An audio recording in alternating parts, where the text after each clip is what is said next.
So now today, let's get into, we got 3 declarations. It's going to be a big day, and they are rather short. They are rather short, so we're going to be able to get into them. And I want to really go word by word. So we're going to do BRYTON GORE first, and then we're going to do Brian Warner, and we're going to end it with the Evan Rachel Wood. And we've also already read the Evan Rachel Wood on one of my earlier videos, but I want to do it again because you never can comb through these things too many times. So let's start off with BRYTON GORE. I, BRYTON GORE, declare as follows. Hold on, let's get a little zoom action. The following facts are within my personal knowledge, and if called as a witness herein, I can and will completely testify hereto. Ashley Gore, aka Ilma Gore, scissor sister, is my identical twin sister. Oh, that's gotta suck. Poor BRYTON, that sucks for you. Until approximately June 21, I was living in Australia. In 19 and 2020, I regularly kept in touch with Ilma. She told me she was dating actress Evan Rachel Wood. In or around April 21, Ilma traveled to Australia and stayed with me, my daughters, and my roommate. Ilma told me the purpose of her visit was to help me move to the United States in summer 21. We had discussed me wanting to rejoin our family members who lived in the United States. During this trip to Australia, I witnessed Ilma using an iPad Pro. Ilma told me she borrowed the iPad Pro from our cousin Madeline Dintz, who lived in the United States, because Ilma's own iPad had been damaged by Wood's son, Jack. She told me her broken iPad was in the United States. In or around April to May 21, I was sitting next to Ilma in the sunroom of my house while she was on a call with Wood over the speakerphone. Ilma told me it was Wood on the phone. During this call, Wood said that there was something wrong with the FBI letter. So you're trying to tell me you were discussing illegal things, a forged FBI letter, and you're just discussing that on speakerphone.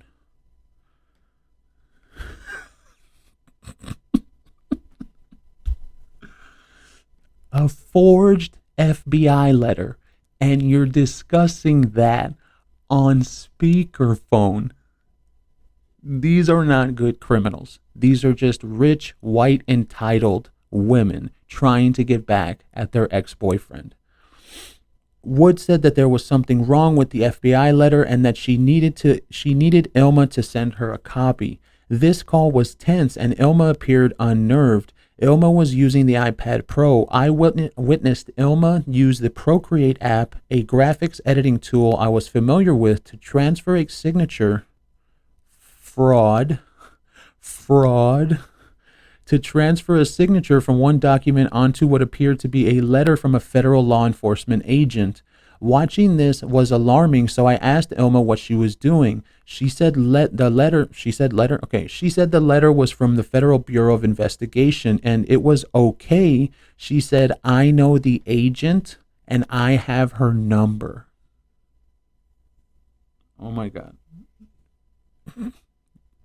Wow.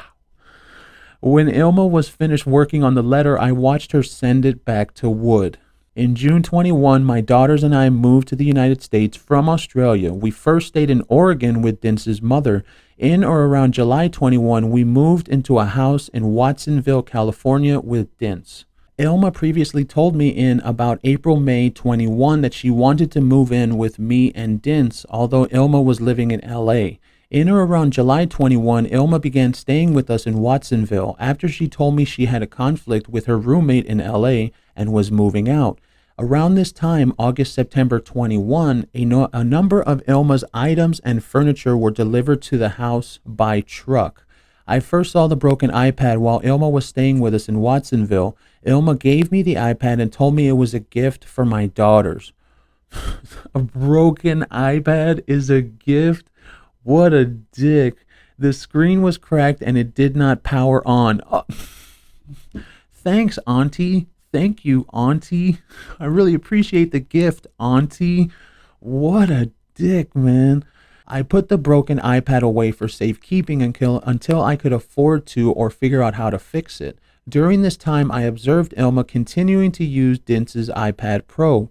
In or around September 21, living with Ilma became intolerable. Ilma vacated the house saying that she was going on a work trip to Florida. She did not come back. Ilma left behind various items, furniture, and boxes at the house. She took Dintz's iPad Pro with her. She did not take the broken iPad that she had gifted to me and my daughters. When Ilma left, there was no doubt in my mind that the broken iPad belonged to me. In or around October to November 21, I attempted to get the broken iPad running. I did not get the screen fixed because it was too expensive. However, I plugged the broken iPad into a weaker power source, not the wall jack, which I thought may help it get powered up. It worked and the broken iPad powered up. Over the years, Ilma shared her iCloud credentials with me so that I could use her account and Apple devices. I opened the iPad with these credentials once it was powered up so I could use it. What I saw on the broken iPad horrified me. Among other things, I saw emails and draft emails that were purportedly written and or sent by me, which I never drafted, authorized, or sent. And social media posts and draft posts purportedly written by me, which I never drafted, authorized, or posted. I also saw a number of items on the broken iPad relating to Wood, the Phoenix Act, and Brian Warner, PKA Marilyn Manson, who I knew was Wood's ex-significant other. One item I saw on the broken iPad was a screenshot of a text conversation on the Signal app between Wood and Ilma. A true and correct copy of that screen. Okay, yeah. The screenshot was dated December 20th, 2020. The conversation dated Sunday, November 22nd, November 22, fell on a Sunday in 2020, was between someone named Alabama, which is Evan Rachel Wood, on one hand, and someone who said that 424-489-1211 is my new number. On the other hand, I know this is Ilma's phone number because I use the same number to call her.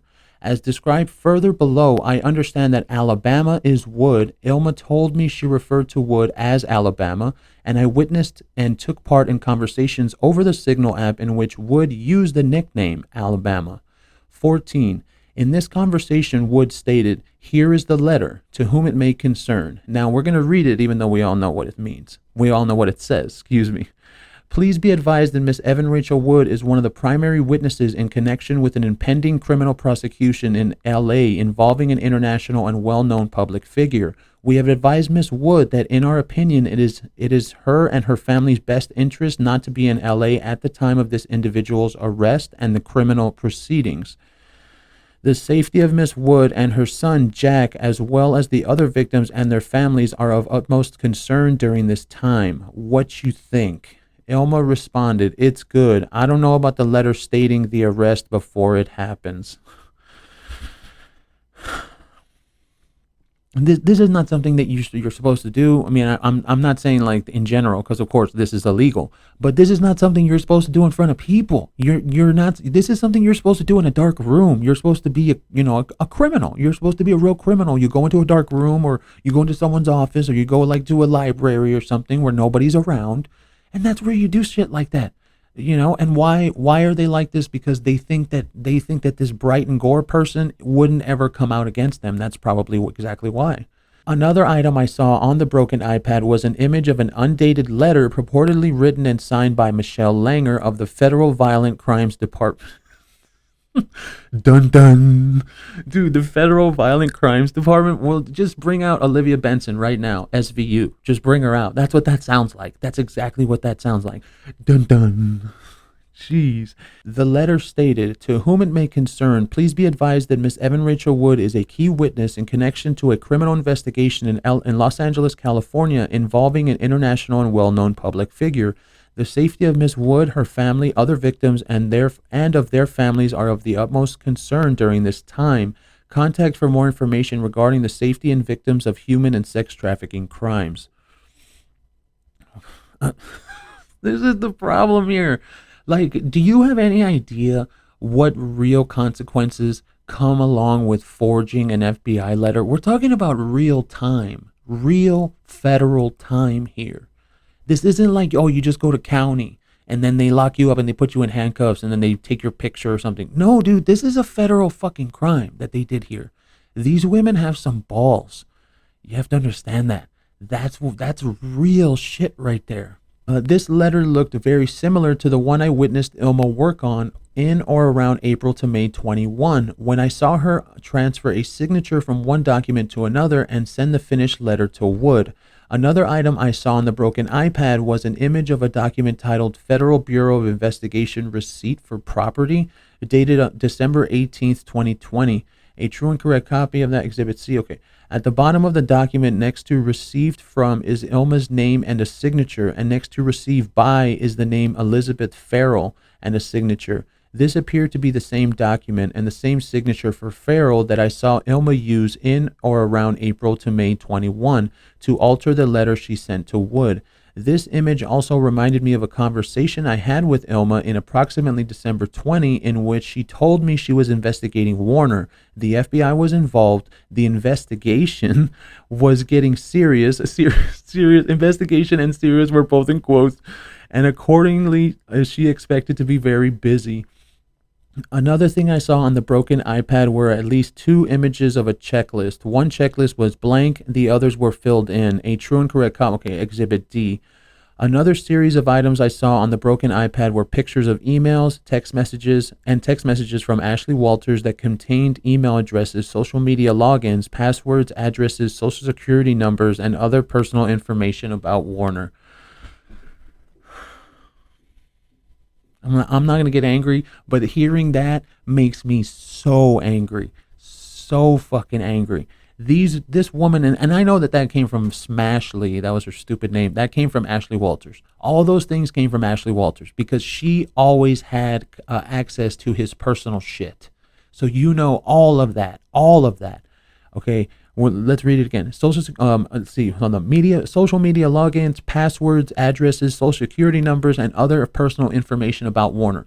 All of that was from Walters. Guaranteed. A personal assistant? Oh yeah. They know all that shit. Around this time, I also looked through the items Ilma had left in the garage upon leaving for Florida, including unorganized and or crumpled stacks of papers and other trash. One item I saw in these discarded materials was a piece of paper covered with what appeared to be my sister's Ilma's handwriting, which I recognized. A true and correct copy of that document is Exhibit E. Another item I saw with these discarded materials was a notebook filled with what appeared to be my sister Ilma's handwriting, which I recognized. And that's Exhibit E. In or around early November 21, I participated in a phone call over the Signal app with Wood, Dintz, and Dintz's mother. We used Dintz's phone. I observed that Wood's Signal nickname was Alabama. There it is right there. So you just put those two together very easily. I recognized her voice and she identified herself as Wood. Wood wanted to discuss what had happened while Ilma was living at our house. According to Wood, Gore said I had died 3 months prior. I said I was not dead. What the fuck? The conversation moved to what I saw on the broken iPad and in Ilma's discarded items. I told Wood that I had seen a letter purportedly written about her by an FBI agent, and earlier that year I witnessed Ilma doctor the same or a similar letter. In other words, that I knew the letter was a fake.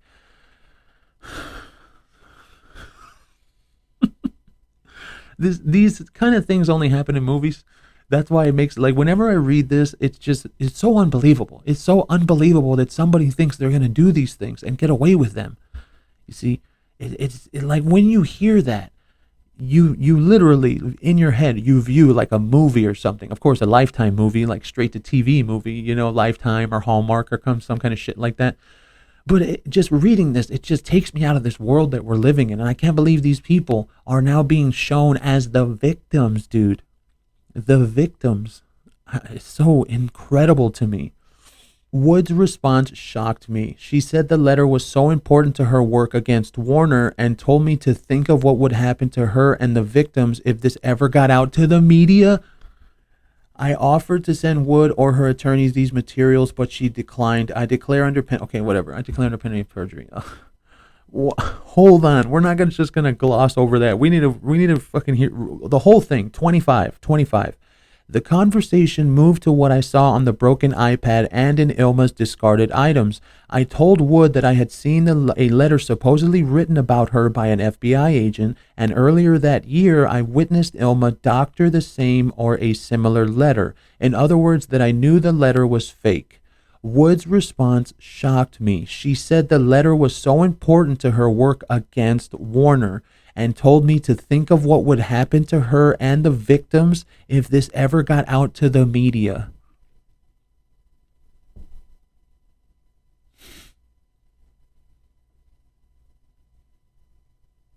Case closed? Right there. Case closed. That's it. Literally, right there. The case is over. Fraud. Right there.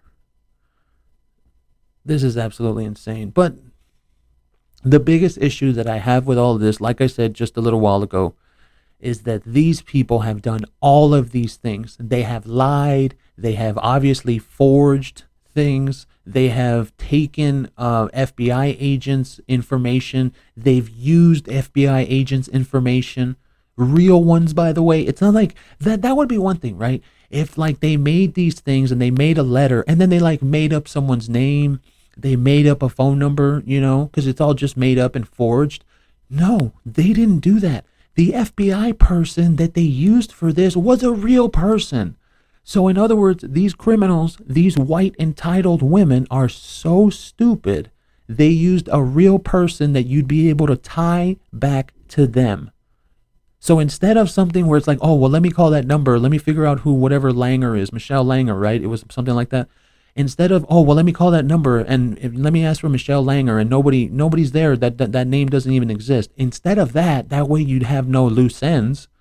They literally use a real person with a real number for fraud. For fraud. That just shows you what type of criminals white entitled women we're dealing with. Okay, so now we are going to go into the declaration of Brian Warner. I, Brian Warner, declare as follows. The following facts are within my personal knowledge, blah, blah, blah. I met Evan Rachel Wood in 2006, and we had a romantic relationship until approximately 2010. During that time, we were engaged to be married and carried on a loving and consensual relationship. Eventually, like many couples, we broke up. I never abused, assaulted, raped, or threatened Wood or her family, as she has since contended. See E.G. Wood Declaration 6. Okay. Her accusations against me of abuse, assault, rape, threats, and the like are unequivocally false. I understand that on or around February 1, 2021, Wood posted to Instagram that I was her abuser, and shortly thereafter, a number of other women simultaneously emerged with false public accusations against me of abuse, assault, rape, threats, trafficking, and the like. These women include Ashley Morgan Smithline, Ashley Walters, Jane Doe, and Esme Bianco. C. Kemp, whatever. To the extent I had relationships with these women, those relationships were consensual. I never abused, assaulted, raped, threatened, or trafficked any of these women as they contend. Their accusations against me of abuse, assault, rape, threats, and the like are unequivocally false. Wood and her one-time girlfriend, scissor sister, Ilma Gore, have also accused me of abusing and or threatening to abuse children. See, that right there, if that was provable, he would have been arrested for that, just for threatening to abuse children. Just a threat, if that was provable, if it was true. So by now, there's so many things that he could have gotten arrested for already, if they were true. Police don't fuck around. They don't care. It's not like the police department in Los Angeles is like, oh, well, this is Marilyn Manson. I'm a huge Marilyn Manson fan. So you know what? I don't think I'm going to go with this case. No, I'm not going to do it. I love Marilyn Manson, so I'm not going to do it. Dude, it's not like that. If there was anything there that was provable, the police would have picked his ass up already. It's that simple. My film Groupie was not child pornography. It was a professional art horror film I created and wrote, and which was filmed by director Joseph Coltese. The actress Paula Weiss was over 21 and there was no sex in the film. Prior to filming, Weiss and I went through the film's concept, plot, and some high-level dialogue. When I screened Groupie for Wood in or about 2009, I told her the actress was Weiss, an ex-girlfriend. After watching the film, Wood told me she was very impressed with it. Oh my God. Her only criticism was that she, Wood, had not been able to star in the film. What the fuck? Compared to her actual story of what she talks about with Groupie, are you fucking kidding me? After watching the film, Wood told me she was very impressed with it. Her only criticism was that she had not been able to star in the film. What a fucking asshole, man. I can't even believe. You know what? I need to stop saying that. I need to stop saying I can't even believe, because I can totally believe that. I can totally believe that. Oh, damn it, dude. You see so many of these things and then you put them to what her story is supposed to be, and you just look at her and you're like, really? Really, Evan? Oh, man. I understand that Wood and Gore continue to promulgate the falsehood that I am a child abuser and that Groupie is child pornography, as somehow lending credence to Wood's false accusations and enhancing their perceived influence with prospective accusers. For example, in the 90s, I was introduced to and became friendly with Catherine McGaffigan and her friends Jeanette Pollard and Allison Duffy. McGaffigan, Pollard, and Duffy appeared on my tour documentary Dead to the World and have been credited as cast of the film on the website IMDb. I understand from documents given to me by McGaffigan comprising conversations between her and Gore that in September 20, Gore attempted to recruit McGaffigan for a group of survivors of violence with similar experiences. If any of this shit was true, she would have never had to do that. Ever. And we're not talking about, well, oh, I'm on Marilyn Manson's side. No. We're talking about in general. In general. If anything was real, people would have came out and said it themselves. You wouldn't have had to go and find all these people and try to recruit them. It's that fucking simple, man. Oh, it's so ridiculous. Specifically, abuse suffered from other teenagers allegedly by me. In support of that proposition, Gore stated Groupie was not released because the girl was underage. The content horrifies people, and the FBI got involved. None of McGaffigan, Pollard, or Duffy appeared in Groupie, and I never abused or threatened to abuse McGaffigan, Pollard, or Duffy. I understand further that on March 3rd, 22, Gore posted to Twitter calling me a rapist pedophile, and on approximately March 15th, 22, Wood appeared on the Trevor Noah show, really, stating that there have been allegations and stories that have come out on the internet that involve minors, and you got to draw the line somewhere, and with children I have to draw the line there, and I don't believe that he will stop until he is stopped. What the fuck? That sounds so stupid. You make him sound like some kind of serial murderer or some shit. What a dick. Again, I am not a child abuser and have never abused or threatened to abuse my child, and I never would. I have suffered serious emotional distress as a result of Wood and Gore's conduct as alleged in my complaint. I am not a rapist or abuser, but many people now apparently think I am. The individual acts alleged in my complaint were not isolated events, but rather part of an intertwined and long-running conspiracy and a course of conduct to cast me publicly and falsely as a rapist and an abuser. This conduct included not only pressuring and causing women to emerge with coordinated false allegations of rape and abuse, but also other acts used to promulgate and amplify those public falsehoods. For nearly a decade or more, none of these women accused me of rape or abuse, and as no rape or abuse happened. I have been the target of a fake letter purportedly from a real FBI agent, whom I understand has told my counsel that she did not draft, sign, or authorize the letter, and had never investigated me, any matter related to me, or any matter related to Wood. In addition, I have been defamed, impersonated, hacked, and swatted by Wood and or Gore after Wood's and in others' lies about me became public. The media firestorm was exacerbated when Gore falsely reported that there was an emergency in my home, causing low-flying police helicopters, spotlights, squad cars, and armed officers to be deployed to my home for hours on multiple occasions. I have never met or spoken to Gore. Her report of an emergency was false. Members of the press appeared to be some of the first on the scene, and this chaos was reported as somehow being connected with the false allegations against me. Photos of my house and address were published online and in newspapers, and paparazzi and media camped outside for weeks. My wife and I were forced to move out and sell our home. After being falsely portrayed as a rapist, abuser, and child pornographer, my career as a musician and recording artist has suffered, including because I have been unable to tour and was dropped by my record label and agency. My film and television career has suffered, including because I was pulled from 2 television shows, one of which was a recurring role. My art career has suffered, including because of the release of my book, and art shows have been indefinitely postponed, and my paintings have been devalued. I have received countless death threats online. I have been excluded from countless social and business gatherings, and I have constantly felt anxious, distraught, depressed, worried, frantic, sleepless, and fearful for my own and my wife's physical safety. What an asshole, man. God damn it. I declare under penalty. Okay, that's the end of that one. Man, I just want to read that last part again because it makes me feel so bad for him. You know, and the reason that it makes me feel bad is because they think that we don't go through these kind of things. They think that just because we're dudes, it's like, oh, I'm not going to feel any pressure. Or, oh, I'm not going to feel scared. I'm not going to feel upset. Dude, what the fuck? And just because he's Marilyn Manson and because he makes that crazy rock music, you think that he doesn't have feelings or what the fuck? Like, what's your problem, dude? Honestly, I don't understand this notion. Like, yeah, dudes are tough. Yeah, we're tough. We've been taught to deal with our emotions, and that's what we've been taught since we were kids. Ever since I was a child, I remember, if you feel bad, you can figure it out. Okay, you can fix it for you. You can figure it out. That's what they always told us. That's what they always told men.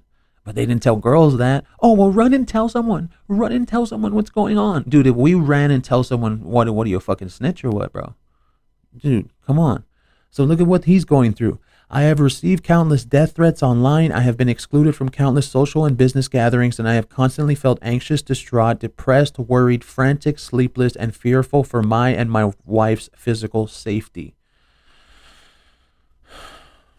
You're a horrible person, Evan, I swear. Now, let's go into the declaration of Evan Rachel Wood. Now, we have read this before, but I wanted to go over it again.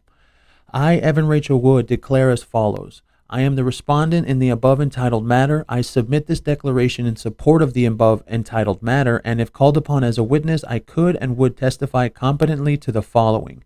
I was in a previous relationship with petition. Oh, wait, this is the one for her. Child support. Okay, never mind. Well, you know what? Let's read this anyway, because I did want to talk about this. I talked about it when I did the video last time.